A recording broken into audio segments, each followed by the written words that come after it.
Nah, saya kira ini belum dianggap sebagai isu perang suku atau perang agama ya. Saya melihatnya sebagai kriminal murni, pengeroyokan gitu ya. Karena dipengaruhi oleh minuman keras katanya. Orang-orang ya maaf dari etnis Batak ini katanya dipengaruhi karena memang minum minuman keras.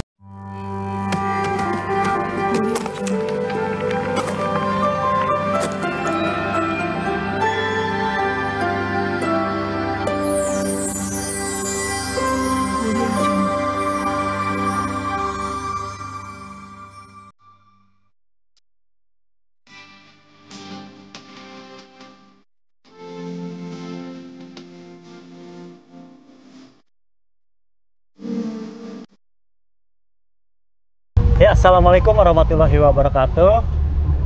Pemirsa Camat TV, bertemu lagi dengan saya Dijar Solihin bersama dalam program Wadon, wawancara Ramadan. Ini memang program baru selama bulan Ramadan. Nah, ini perdana kita lakukan di bulan Ramadan di Camat TV, hanya di Camat TV membangun, menginspirasi. Nah, sudah hadir bersama saya seorang tokoh agama. Beliau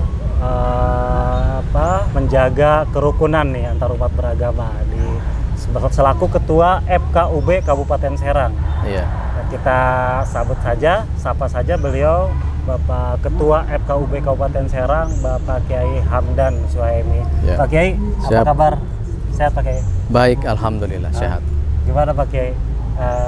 Selama Ramadan ini sibuk apa Pak Kiai? Yang pertama saya sibuk ngaji pasaran atau ngaji Ramadan ya. Apa tuh, Pak? Kilatan di bulan suci Ramadan ya, biasa ngaji kitab kuning. Jadi dalam hitungan beberapa hari di dalam bulan Ramadan itu dihatamkan. Satu kitab itu selama Ramadan. Selama Ramadan. Jadi nggak nunggu 1 tahun atau 2 tahun atau 3 tahun, dicukupkan 1 bulan selesai itu 1 kitab. Nah, alhamdulillah saya bulan ini menghatamkan 2 kitab. Pertama kitab Jauharut Tauhid, yang kedua adalah kitab Warokot. Kitab Jauharut Tauhid itu membahas tentang ilmu tauhid, sedangkan Warokot membahas tentang kitab usul fiqh. Kitab yang menerangkan tentang usul fiqh. Nah, alhamdulillah sudah selesai, tinggal ya kita fokus di akhir 30 hari di bulan suci Ramadan. Jadi fokusnya itu adalah benar-benar zikir, benar-benar ibadah khusyuk, terus memperbanyak qiraat Quran, dan memperbanyak istighfar dan lain sebagainya. Betul, jadi itu di akhir bulan, ya, dimanfaatkan untuk kebaikan ya, kebaikan. Pak Kiai, untuk mencari pahala sebesar-besarnya. Sebesar-besarnya. Gitu Pak Kiai. Ini Pak Kiai, karena saya nih sedikit awam ya soal FKUB. Iya. Nah, boleh tahu Pak Kiai, kan Pak Kiai belum lama ini kan dilantik oleh Ibu Bupati Serang, di pendopo Bupati. Saya juga hadir di sana. Iya. Dan juga FKUB sebetulnya kita tahu tiap tahun juga ada kegiatannya dan selalu ada pertemuan dengan Ibu Bupati. Iya. Nah, cuman kita belum tahu nih, kita harus gali lebih dalam apa itu FKUB dan perannya seperti apa di masyarakat. Iya. Dan perbedaannya dengan MUI dan FSPP ini seperti apa Pak? Iya, iya. Jadi FKUB itu sebenarnya lembaga yang dibentuk oleh pemerintah sesuai dengan peraturan menteri bersama, peraturan bersama menteri dalam negeri, menteri dalam negeri dan menteri agama. Tertuang dalam nomor 8 dan nomor 9 tahun 2006.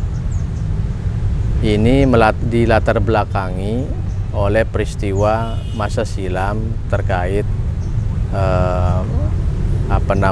sikap massa terhadap pengikut Ahmadiyah dulu. Ahmadiyah. Dari sana berangkat bahwa soal-soal agama atau isu-isu agama ini sensitif.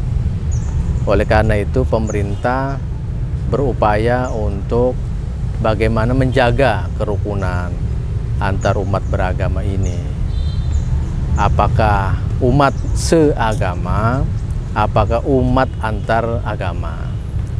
Ini dicoba diformulasikan lewat undang-undang dan atau peraturan menteri, maka keluarlah peraturan menteri bersama tersebut nomor 8 dan nomor 9 tahun 2006. Nah, dari ini kita memahami bahwa FKUB berfungsi untuk merekatkan persatuan antar umat beragama, sekaligus punya visi menjaga kondusivitas masyarakat.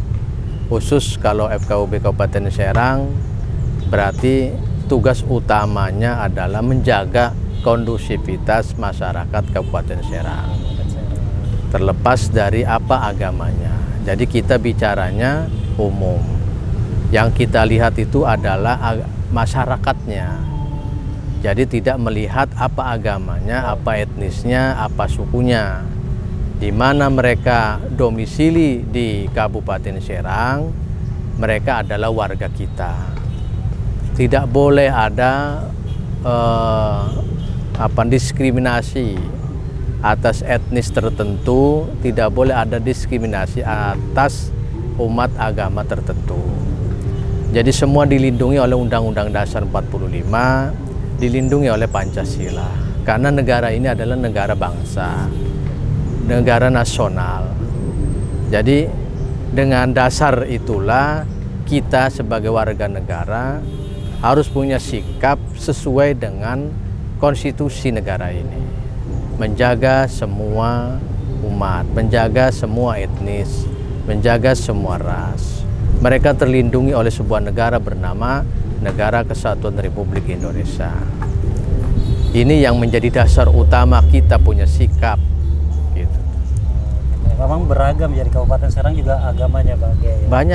Banyak sekali. Kalau menurut catatan dari beberapa teman dari tokoh-tokoh agama, lumayan tersebar dari beberapa kecamatan ini. Meskipun kalau kuantitas jauh lebih besar daripada umat Islam. Jadi umat Islam jauh lebih besar daripada jumlah umat-umat lain. Begitu pula jumlah tempat ibadahnya juga jauh lebih banyak daripada tempat-tempat ibadah orang non-Islam. Gitu. Kebanyakan tempat ibadah itu terpusat di Kota Serang. Di Kota Serang. Kalau di Kabupaten Serang sampai hari ini belum ada. Belum ada. Agama lain. Ibadahnya. Iya. Baru Islam ya. Tapi baru Islam. Di Kota Serang sudah ada. Sudah beragam ya Pak Kiai. Beragam. Tapi sejauh ini Pak Kiai melihat kerukunan antar umat beragama di Kabupaten Serang itu seperti apa, Pak? Sementara ini masih kondusif lah menurut saya. Kalau konteksnya agama ya, isu agama itu masih kondusif. Karena masyarakat Serang ini sebenarnya toleransi sekali. Karena diajarin oleh para leluhur kita, para orang-orang tua kita, agar menghormati agama orang lain tanpa harus mengintimidasi pemeluk agama lain. Saya sangat ingat sekali, hormati, bila perlu sayang, karena mereka itu bukan kafir harobi, tapi kafir dhimmi. Istilah kafir dalam konteks ketatanegaraan hari ini tidak perlu dipakai lagi, cukup kita menggunakan istilah non-Islam saja atau non-Muslim. Tetapi dalam konteks agama ada dua kafir harobi dan kafir dhimmi. Apa tuh? Kalau kafir harobi itu kafir atau orang yang bukan Islam menyerang kita, memerangi kita. Nah, tentu kitanya melawan karena kita diserang. Tetapi kalau misalkan kafir dhimmi, orang-orang non-Islam yang bergaul dengan kita, baik bergaul dalam muamalah, dalam siasa politik, dalam ketatanegaraan, pokoknya tidak ada pembedaan semacam itu. Kalau itu kafir dhimmi. Iya, karena SARA ini agak sensitif. Sensitif sekali, betul, sensitif sekali. Makanya kita berupaya bagaimana caranya mencegah sedini mungkin potensi konflik tersebut. Tentu dengan cara banyak silaturahim antar tokoh. Saya pribadi ini sering mengunjungi tokoh-tokoh agama, agar tokoh-tokoh agama itu menjadi figur juga di masyarakatnya, umatnya, sehingga apa yang disampaikan, apa yang kita minta agar ada persatuan, nah tentu umatnya ini mengikuti tokoh tersebut. Paling tidak itu aja dulu sebelum melangkah ke yang lain.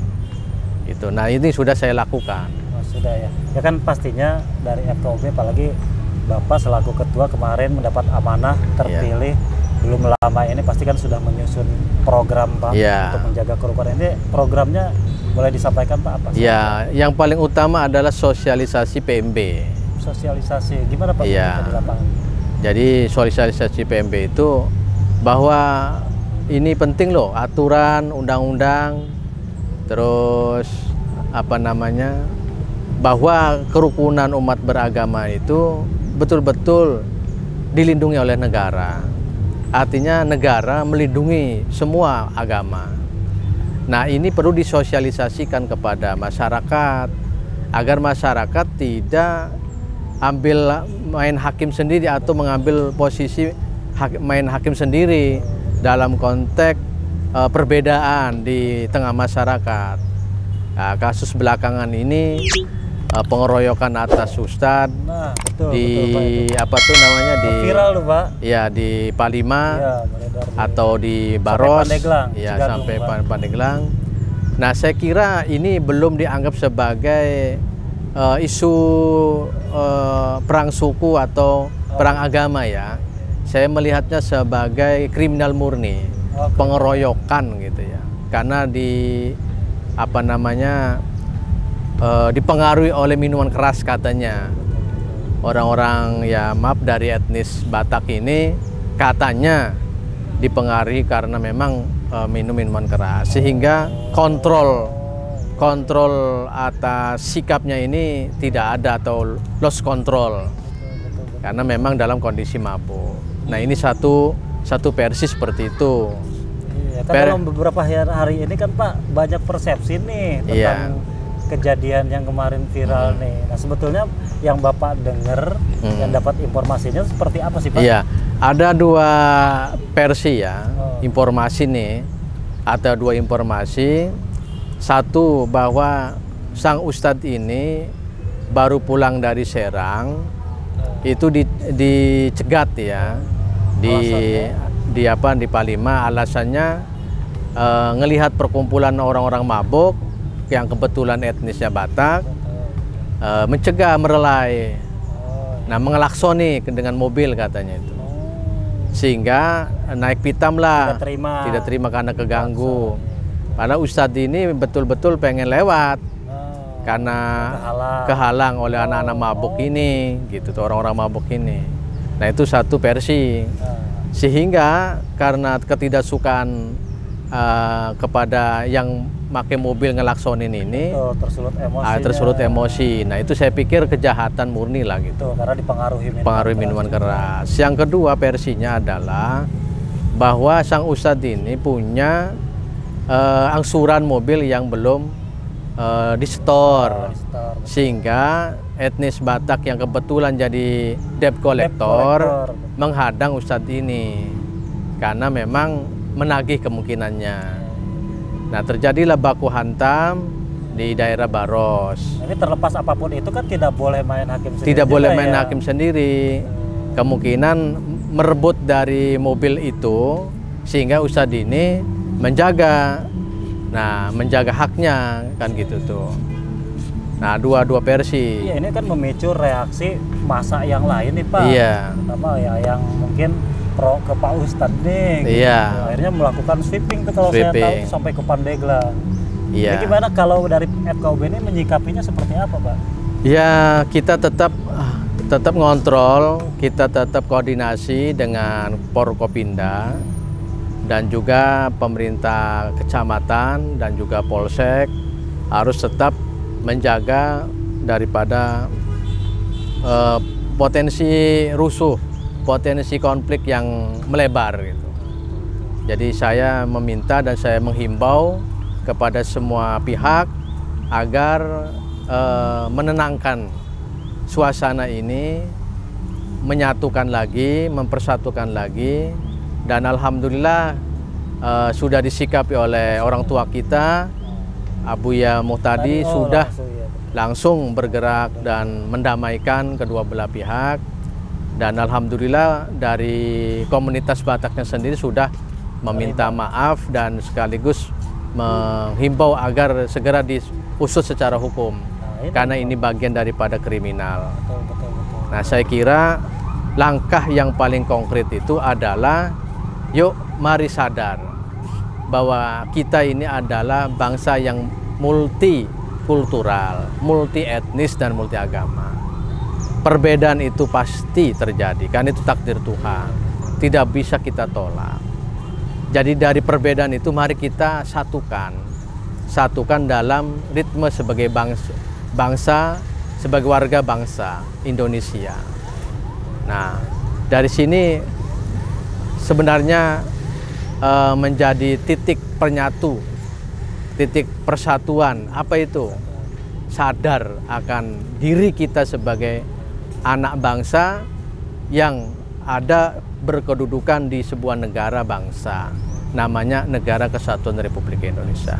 Ayo semua pihak tenangkan, ayo himbau semua dari umat masing-masing, kelompok masing-masing, organisasinya masing-masing, ayo dijaga masing-masing. Jaga persatuan, kita jaga kerukunan antar umat beragama ini. Kita jaga semua antar etnis, antar suku dan lain sebagainya. Jangan sampai ada tindakan-tindakan anarkis, jangan sampai ada tindakan provokatif, tindakan-tindakan provokatif dan lain sebagainya. Yang bahaya provokasi. Ya, itu. Mari di bulan suci Ramadan ini kita jaga persatuan. Jaga hawa nafsu, Pak, ya.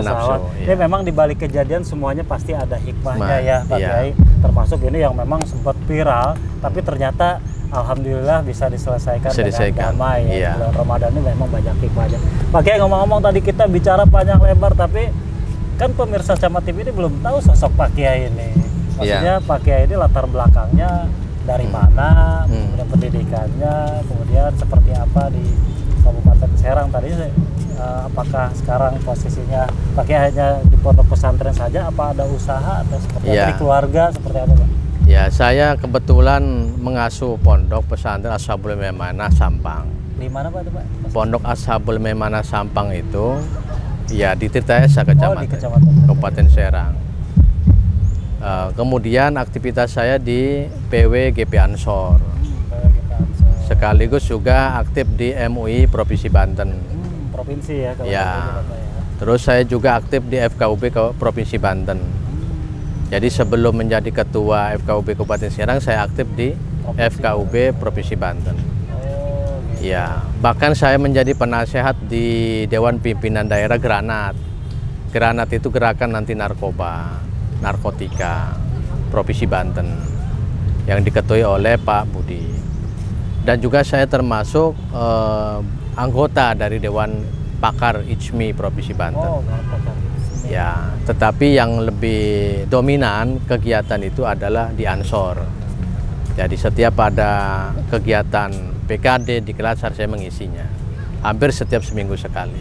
Latar belakang pendidikan Pak Kiai di saya banyak di pesantrennya ya. Banyak di pesantren. Pesantren Salafiyah, bukan modern, Salafiyah. Salafiyah. Ya, kemudian saya kuliah di Sekolah Tinggi Ilmu Filsafat Triyakara di Jakarta. Di Jakarta. Ya, di Triyakara, Jakarta. Yang anak? Ya baru 3, anak baru 3, istri baru 1. Baru 1. Iya. Beda ya sama ketua MUI kemarin, anaknya 3. Iya, betul itu beliau. Betul ya beliau ya. Dan beliau menjelaskan kenapa alasannya seperti apa. Dan Bapak kayaknya punya hubungan baik dengan Pak Ketua MUI, Pak. Oh, sangat baik sekali. Beliau saya anggap sebagai orang tua saya. Itu. Saya mah orangnya kalau ke yang lebih senior dan mengayomi, melindungi dan juga memberikan petunjuk dan arahan ke saya, sudah saya anggap sebagai orang tua saya. Pak, gitu. Itu yang penting menjaga silaturahim. Iya. Dengan semua baik politisi, Iya. pemerintah ya semuanya Pak ya. Maksudnya FKUP itu ya mencakup kayaknya betul-betul bervariasi ya. Iya. Kemana saja masuk. Masuk, ya. Termasuk ya itu menjaga apa antar umat beragama, jaga kerukunan itu kan tidak gampang Pak ya. Tidak gampang. Karena selalu isu SARA itu rawan konflik. Iya. Betul Pak ya. Iya. Rawan konflik. Tapi di Kabupaten Serang mah alhamdulillah. Insya Allah, Pak, ya. insya Allah damai. Insya Allah aman guys, sudah ada program aman, sosialisasi untuk menjaga kerukunan. Pak Kiai ini terima kasih Iya. atas waktunya. Mohon maaf nih sudah mengganggu waktunya. Terima kasih Iya. gitu, sudah mau diajak Iya. bincang-bincang dengan program kita di Camat TV Pak. Iya. Program Wadon, wawancara Ramadan. Iya. Nih sebelum kita akhiri Pak Kiai, ini juga mudah-mudahan ya nih sebelum kita akhiri ini Pak Kiai pesan-pesan untuk masyarakat nih untuk menjaga kerukunan umat beragama, Iya. khususnya di Kabupaten Serang, umumnya di Provinsi Banten, mengapa? Baik, saya menghimbau kepada seluruh masyarakat Kabupaten Serang, jaga kerukunan,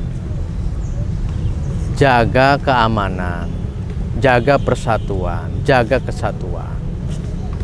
Karena yang paling berharga pada kita itu adalah persatuan.